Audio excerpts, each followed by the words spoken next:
All right, ready, set, go. All right, so we're going to add in the sliders now. This is actually a little bit different. So when we have been looking at all the things in the P5 reference before, we haven't been looking at something like this. This is actually part of the DOM model. And if you've done other JavaScript stuff before that isn't P5 based, you may have run into this before.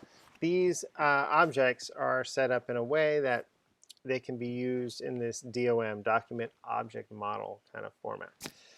So if we look in the reference, there is a nice reference for it. It shows you exactly here how you can kind of set it up and just define it as we go down. We're going to use this rough kind of way of setting it up, but we'll give it a little bit more descriptors to it. So we're not just making one slider after all. We're going to probably make at least two for this. So what's interesting about this is we're starting off with a new variable up at the top. And this is going to be something that's outside of, it's going to be like a global variable. So meaning it's going to be everywhere and available everywhere. Because you want to have it in your setup and you want to have it in your draw function. So if we say var, let's call it left box slider. Or left box slider. Yeah, let's make it left box slider. So I'm just defining these as a variable. I'm not even giving them a value or anything like that. This way, they're just an empty container that I can use. And that's, something, I guess I just need the left one to start off with. Ultimately, I want to have two, but I think for right now, we'll keep it as just the one. And then inside of here, I'm going to, let's see, we'll do it after our color mode. Let's make a little comment here. Create sliders. And what I'll do here is say left box slider. And I'm going to need to make that equal to something. So the top piece here, I just made it so that it is a container. It's not actually doing anything yet.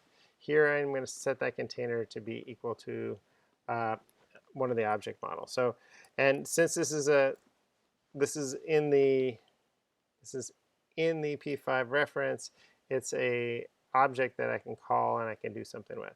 So let me do just that. Sorry, I got my zoomed the wrong way. So create slider, and then I can kind of define what I want it to be.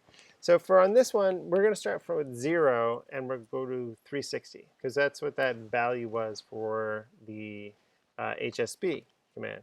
And then I'm going to give it kind of an intermediate value of just, I don't know, 30 for this one, 31. So we'll start off with that value, and I'll put in semicolon. And let me give it a position, too. So now that we've kind of defined what it can be, I can now say that it's going to be slider.position. And I'll just put this one at the top left corner. So if I were to run this right now, which I could and show you what happens, it shouldn't actually, it might create that object. Oh, it's creating it down here, but it's saying the position. Position is not a function. Did I spell position wrong? So now when I run it, it does actually show up in this spot. Okay, that's great. So now it's showing up, and it's giving me that value, but I don't really know what those values are as I drag it back and forth. I'm going to change here for a moment. I'm going to change my background back to just being a plain old 255 background. And that way I can kind of see, this is showing me my mouse value, but let's look at what the slider value is. So I'm kind of mixing things up here just a little bit. If you need to pause and kind of go back and catch where we are, that is perfectly okay. I'm not going to know you paused it.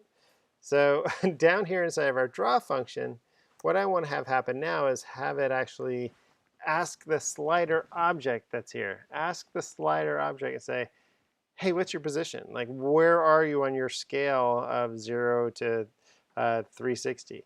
So when we do that, then I can print that out. So let me say just that. I'm going to say, what did we call that? I want to make a new variable here. Let's make it variable left slider. I think ultimately we're going to use it for hue. So I'm going to say left slider hue. And when I do that, now I can make it equal to the value that is in the left slider. Left slider dot value. So this is, if we went back and looked at the slider one, we can see these are things that I didn't create off the top of my head. Slider.value is part of the library. So .value is the way you're accessing what the value is. .position is what tells it where to be. And the create slider is what creates that one. So here you can see those parameters. If you wanted to come down, this is part of that document object model. Now, don't let me get too crazy here explaining stuff. Let me come back here, try to run that again real quick. My left slider is not defined. Left box slider. That's what I call that. Left box slider value. Run. All right. So it's still showing me the mouse one, but that's only because I haven't stuck this value in there. So my left slider hue now, as I move that up and as I move it down, now my slider actually has that value going back and forth. So that's pretty darn nifty. Now I have a way of kind of controlling and changing the value and letting it go. Rather than having that value follow the mouse around as it went all over the place, now I have this way of kind of saying, here it is, let me set this one value and be happy with it and go.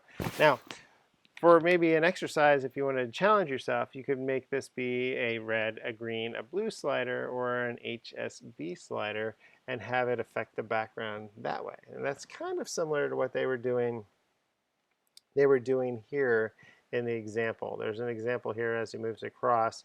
You can see it's doing this color going back and forth. That's a great way to do it. So now that we have one of the sliders, let's kind of jump into the next one where we're going to kind of lay out the rest and maybe add a second slider on the other side. I could definitely challenge you guys to try to do this on your own. I think with a couple more little pieces here, you could do all of this just fine. But tune back in for the next installment in just a few minutes.